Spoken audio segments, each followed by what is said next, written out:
Réfléchissez et devenez riche. Tout est programmé.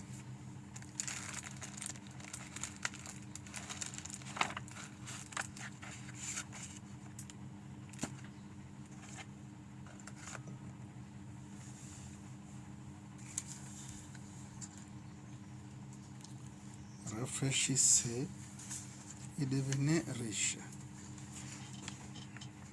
Tout est programmé.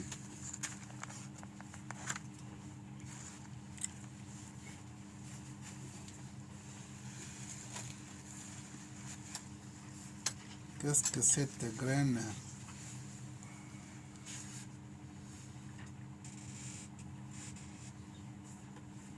nous interpelle?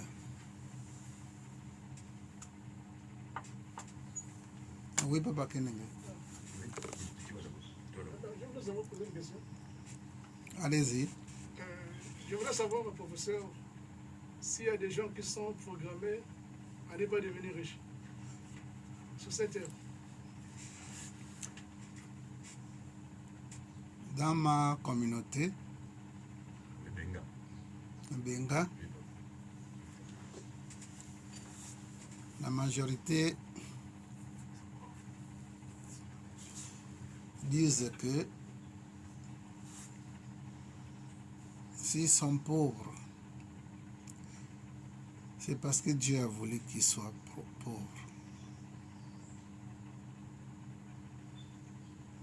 Alors, cette idée est erronée. C'est une vérité erronée. Sachant bien que nous ici, on nous apprend que tout est état de conscience.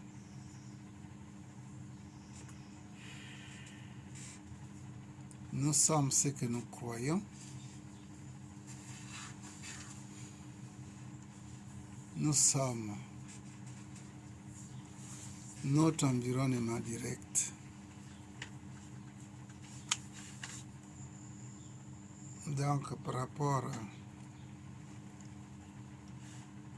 à ta question, c'est l'homme, à mon avis, c'est l'homme qui fait son devenir. On a les gens qui ne sont pas programmés de devenir riches. Ils existent. Mais ce n'est pas affaire d'une entité qui décide de leur destin. Ah, c'est eux-mêmes. C'est eux-mêmes. Mais ils existent. Le programme existe, mais ce n'est pas un programme qui est élaboré par une entité spirituelle, en particulier l'être suprême.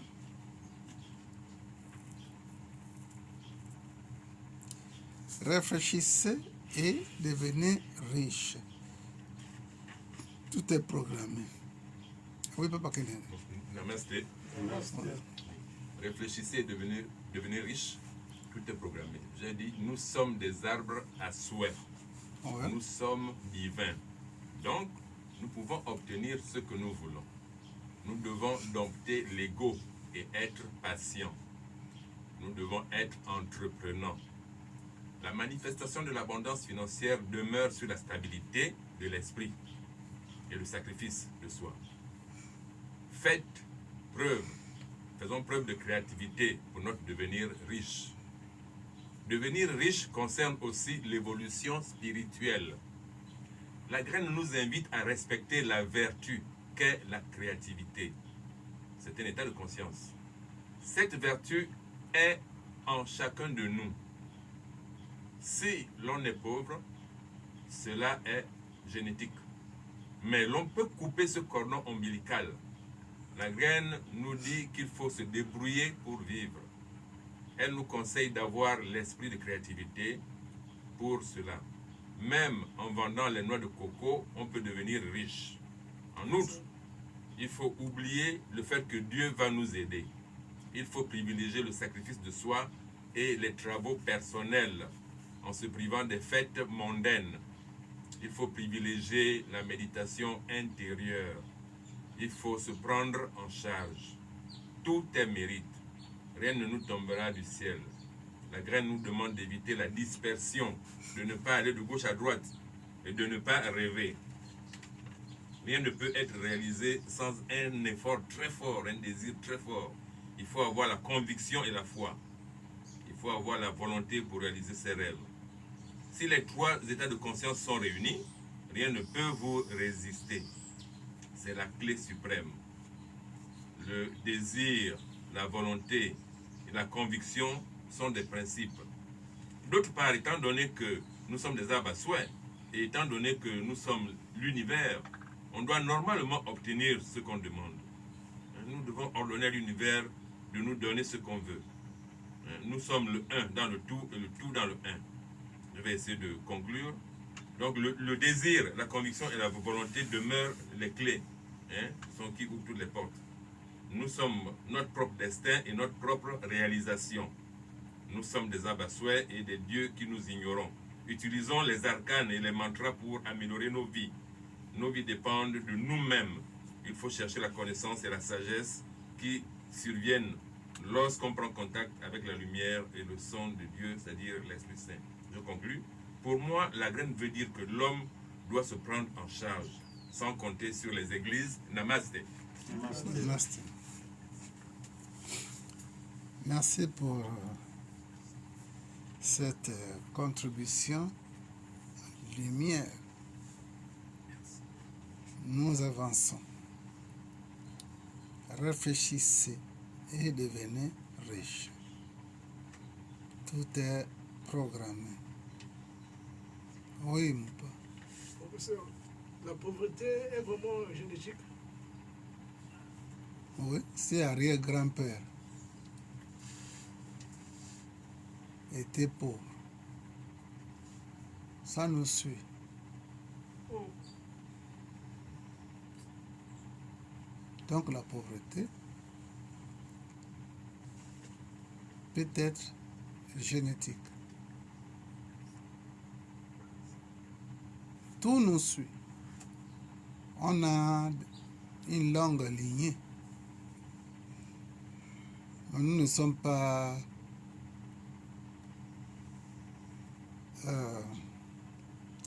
obligés d'être ce que le grand arrière-grand-père ou le grand-père était. Si le grand-père était pauvre, quand bien même que ces jeunes-là agissent en nous, on peut se révolter, se rebeller contre cet état-là. Et puis devenir une autre personne plus merveilleuse que la lignée à laquelle nous venons de quitter. Personne n'est obligé de rester dans la condition à laquelle on expérimente. Tout est expérience. Donc on n'est pas obligé de vivre avec une expérience qui ne nous favorise pas jusqu'à la fin du temps. On peut façonner notre devenir. D'ailleurs, c'est l'enseignement qui est donné ici. Merci. Réfléchissez et devenez riche. Tout est programmé.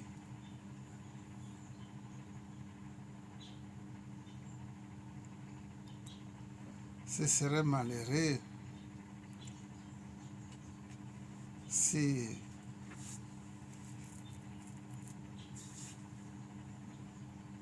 on arrive à un niveau où on fait des affirmations qu'on est pauvre et que cette pauvreté-là est carrée. C'est un état de conscience et chaque état de conscience est appelé au mouvement, au changement. On vit une expérience de manquement, on peut faire un mouvement de conscience et puis se retrouver dans un autre état de conscience. Voilà. Réfléchissez et devenez riche. Tout est programmé.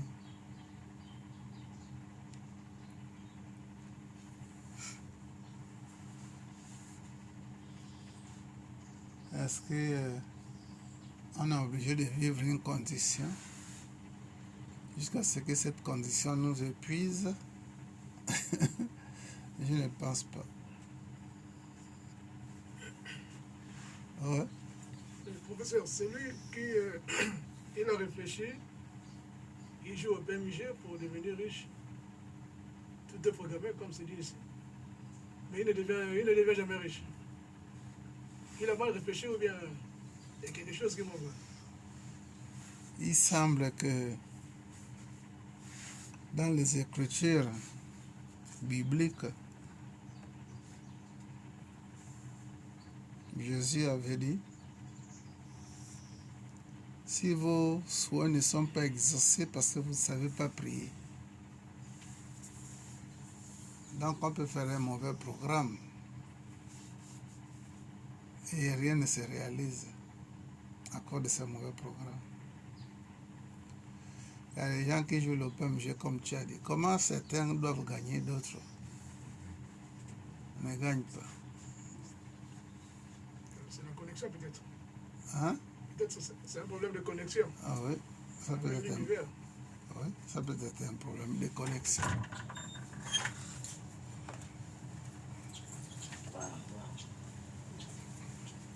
Oui, papa. Namasté. Namasté. Namasté.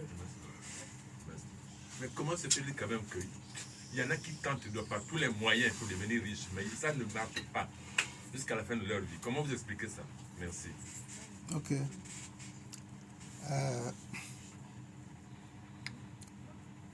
On a le karma qui est présent. Et si nous vivons ou nous faisons l'expérience d'un mauvais karma, sans indirer, parce que le karma a été contracté dans l'univers du temps et de l'espace, qui veut dire que rien n'est figé. Donc, si nous avons une situation qui persiste, ça veut dire que c'est un problème karmique qui nous retient. Qui est très lourd. Oui, qui est lourd et que nous pouvons décider d'accélérer les choses, accélérer le temps, notre temps,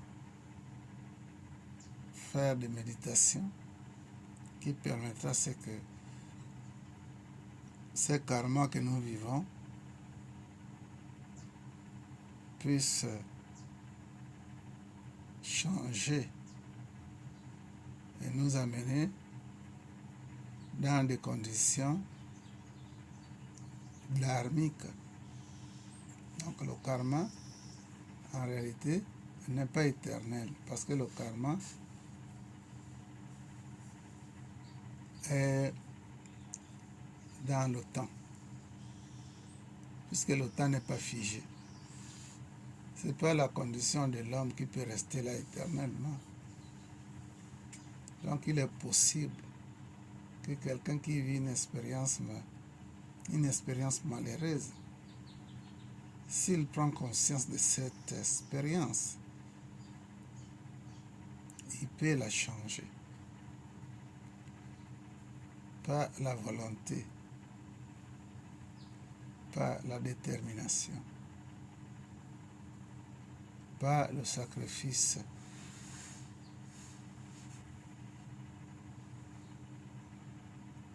qui soit égotique.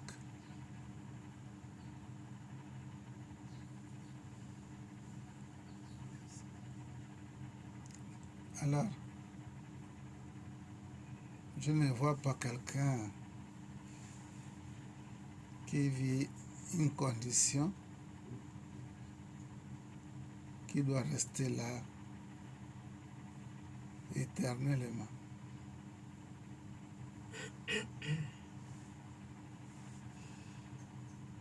Voilà. Donc beaucoup de gens font des efforts, des sacrifices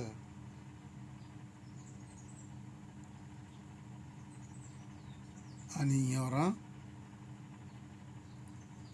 l'application des principes et des lois de l'univers,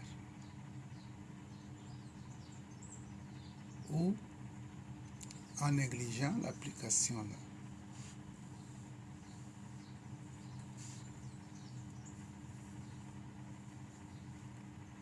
Autrefois, les gens, il y a des communautés qui tombaient beaucoup malades à cause de la consommation de cochons ou bien de sangliers. D'où Mahomet avait vu où venait le problème, et c'est comme ça qu'il interdit le peuple musulman d'en consommer, sans chercher à les expliquer le fond du problématique, parce qu'il savait que s'il les expliquait ça, ils ne peuvent pas comprendre. Donc le cochon avait été diabolisé juste pour empêcher les gens d'en consommer. Pourquoi? Parce que le cochon, parmi les animaux, il en fait partie des animaux qui ont beaucoup de pathologies, de microbes, de parasites. Ils bouffent tout. Et dans le temps, les gens ne savaient pas comment s'y prendre, comment cuisiner la viande du cochon. Donc, ce qui fait que les maladies de cet animal-là étaient transmises par la consommation. Mais plus tard, les gens ont compris que c'est préparer la viande du cochon, ça demande vraiment un bon savoir. Sinon, on va se retrouver avec des ténias et autres.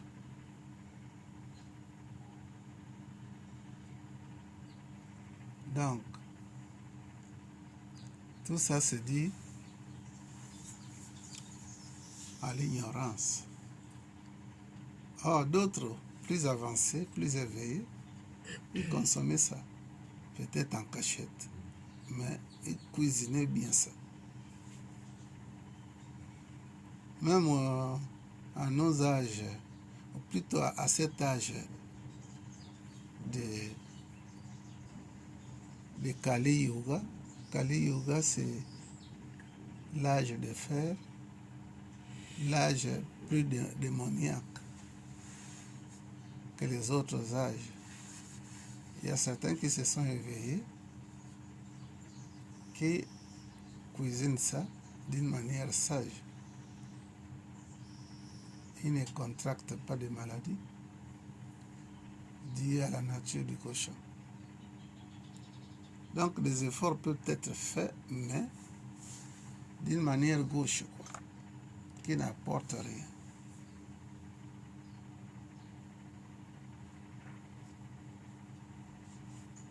Oui. Mais quand on dit souvent que le cochon c'est un animal impur, où tous les esprits, tous les mauvais esprits du monde viennent habiter, c'est pas vraiment ça. Oh. Que tous les démons viennent habiter là.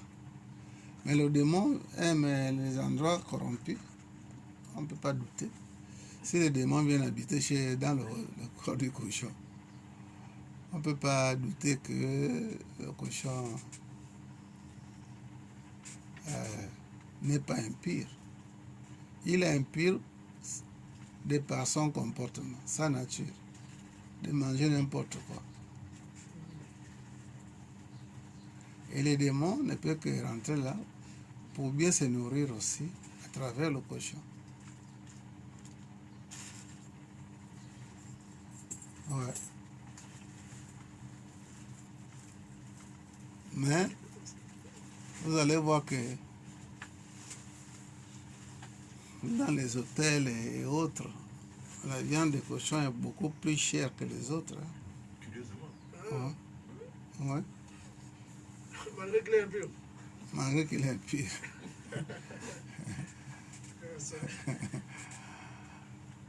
Certains musulmans,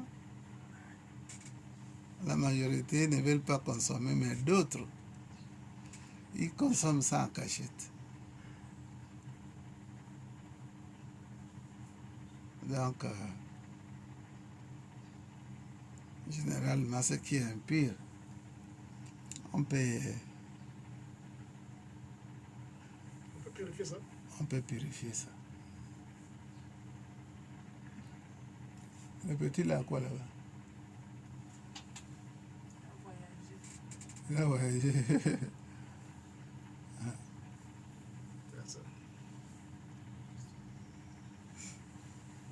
Ouais. Professeur, Oui. bon, j'avais encore une autre question. Est-ce que la clé des clés existe? La clé qui ouvre toutes les portes? Jeune homme, tu as quoi? De rien. Tu as sommeil? Tu as dansé toute la nuit? Hein? Ah, d'accord.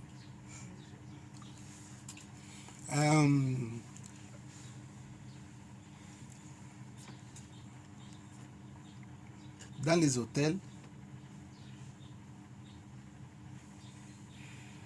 il y a une clé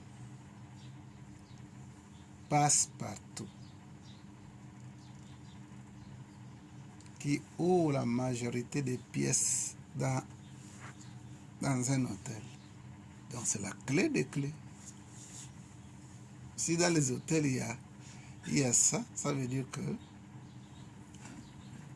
on peut trouver une clé passe-partout dans tous les niveaux.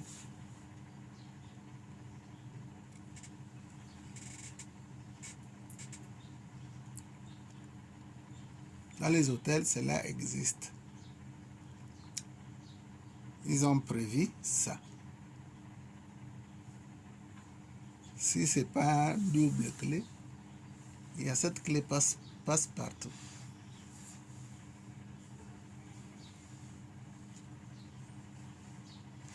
Un client peut rentrer à l'hôtel et qu'il meurt dans la chambre. Ils vont utiliser cette formule-là.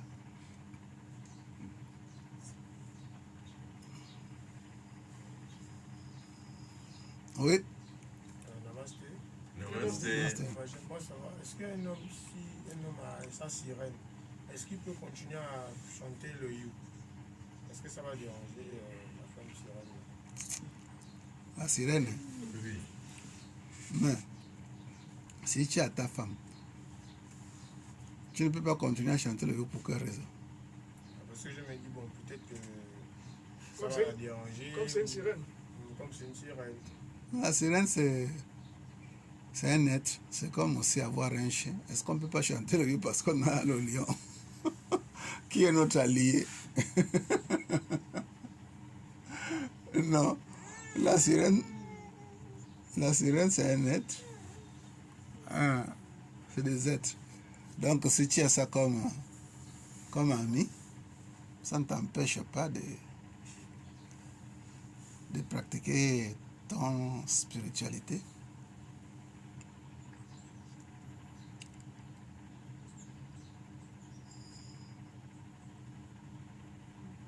Tu as déjà un, hein? Non, je n'ai pas. Ah, d'accord. On est en train de réfléchir, on sait jamais. Non, il faut considérer les ondines comme toute autre entité dans l'univers. À moins que si c'est un démon que tu es parti ramasser, c'est le démon qui sera dérangé parce que la vibration là ne peut pas ne le sécurise pas. Ça ne l'arrange pas. C'est comme si tu chantais l'Oyou dans une maison, tu es locataire et puis tu loues une chambre. Puis le propriétaire est sorcier, il vit là. Vous ne pouvez pas vous entendre jusqu'à ce qu'un jour tu déménages.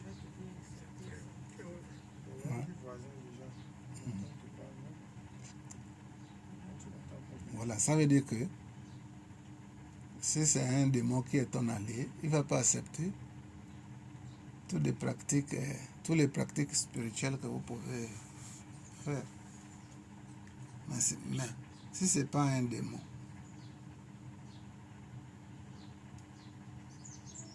il n'y a pas de problème à cela.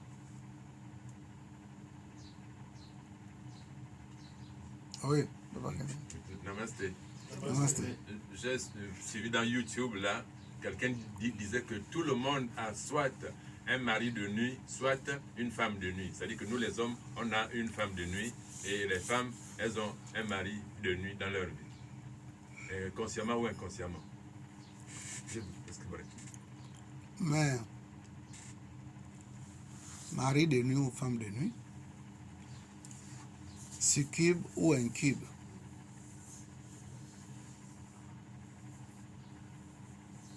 c'est pas tout le monde qui peut être victime d'un mari de nuit ou d'une femme de nuit. C'est pas tout le monde. Il faut savoir que c'est des êtres, on peut les qualifier comme diaboliques. Donc, ce n'est pas tout le monde. Les gens qui s'ouvrent à cette énergie, à ce courant-là, alors les maris de nuit ou les femmes de nuit vont être là en permanence. Maintenant, si on ne s'ouvre pas à ça, ils ne peuvent pas être là. Il y a des choses qui peuvent faire à ce qu'ils soient attirés vers quelqu'un. Donc, ce n'est pas une idée générale. Ouais. Mais s'il vous plaît, tout le monde a un génie de naissance. C'est là que je voulais en venir. Génie de naissance. Mais si c'est génie de naissance, pourquoi tu appelles ça mari de nuit et femme de nuit? Mari de nuit et femme de nuit, c'est des esprits corrompus. C'est différent. Merci. Oui. Je savais. Maintenant, génie de naissance. Qu'est-ce qu'on appelle d'abord génie de naissance? D'après certaines traditions, en particulier nos traditions gabonaises, disent que chacun vient avec son génie de naissance. Ce qui est appelé chez les miennes Mbumbayano. Mbumbayano qui veut dire génie de naissance. Dans certaines traditions, ils soutiennent ça. Dans d'autres traditions, ils ne soutiennent pas, ils n'en parlent même pas. Les musulmans, quelque part, ils disent que quand quelqu'un vient au monde, à sa main droite, il a un ange. Sa main gauche, un ange. C'est des traditions, c'est des croyances. Mais il faut vérifier ça si cela est vrai. Quand tu as un ami aussi puissant qui est avec toi à tout moment, il doit veiller à ce que rien de mal ne t'arrive et t'avertir à chaque fois s'il le faut.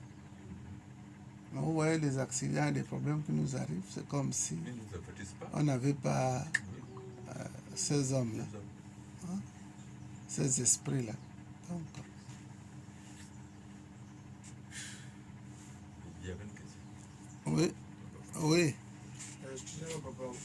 Moi, j'ai comme souvent l'impression de ne pas être sous la même longueur d'onde que les autres. Est-ce que c'est... Bon, on dit souvent que oh, je suis orgueilleux, mais je sais pas.